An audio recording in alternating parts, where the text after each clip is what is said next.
Hi folks, resident real gunman Dan the Wolfman here, and now I want to talk about the TAURUS 66 Combat, its size and holster compatibility. Okay, so this is 3 and 7 shot 357 Magnum, kind of a medium large frame.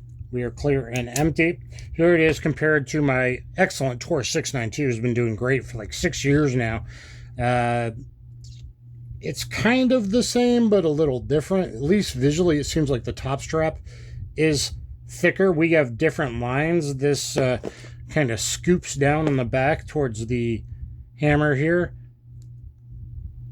Looks a little bit different. The trigger guard's a little bit bigger for wintertime, but it will give you a good kind of a size reference. I believe it's more like an L frame, like a 686 plus kind of size, but it's lighter. This is 32.5 ounces. This is 34.1 with these grips. I believe my GP100's at 36.5. This will be lighter than even Smith & Wesson's 66. It only has 6 shots and a good few ounces lighter than a 686. This is the backup rule number 1 around the house, 8.56 ultralight gun. So this on the belt line, this in the pocket. I mean, this is easier to carry for most people, but this will be great for wintertime carry. 357 will go through multiple layers of clothing. Check out my playlist, see all my ballistics tests of that. My first 357s tests were with very hard 4-layer denim, 2-layer t-shirt. Rossi RP63 is a small frame 357 Magnum 6-shot. You're like, well, why wouldn't I carry this in? Well, because split times and accuracy matter. So I can get away with a mid-power Magnum in this, something like a critical defense, critical duty, maybe covert X, something like that. But you're really pushing your abilities to make quick, accurate hits. Split times much faster, more accurate with this. So 27 ounces, 32.5 ounces, bigger frame. Magic absorbs the recoil somehow. I can use hotter loads like old school Federal, Remington, full bore, 125 grain semi-jacketed hollow point, something like that. Underwood loads, it's probably a little too much for most people. Or if you're going to do woods, bare defense, 180 grain hard cast, something like that. So give you a good idea of the sizes there. Okay, let's look at holster compatibility. Surprisingly, this is a Donhum holster for K-frame. Also fits my Rossi RP63, but trigger guard wise, this actually fits better in my 3.1 inch SP101 holster from Donhum. So a little play, but could also work in there.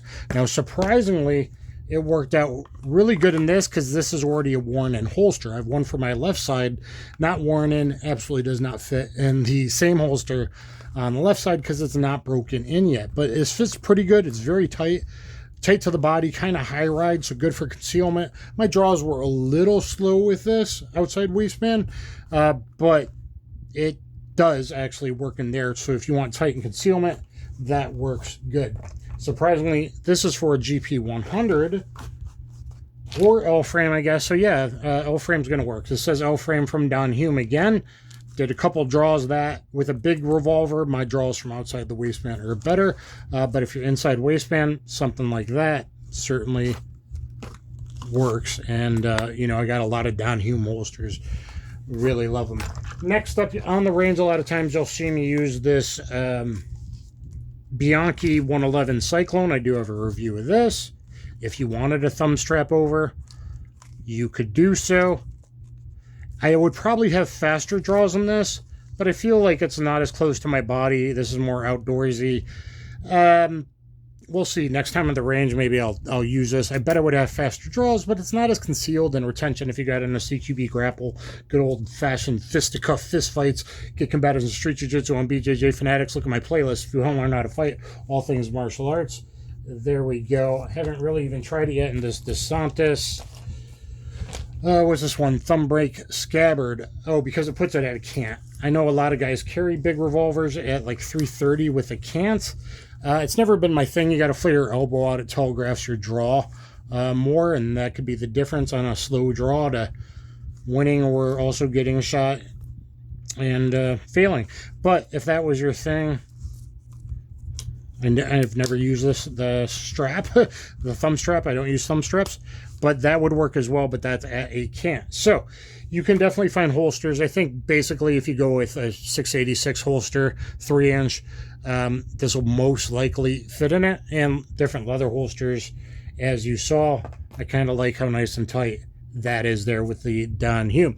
So anyway, guys, I hope you guys like this. Please always like, share, subscribe. Always comment down below, guys. You got to help out the 2A channels or we're all going to go away, even the big guys. So you got to comment, you got to like. Please do all the things below.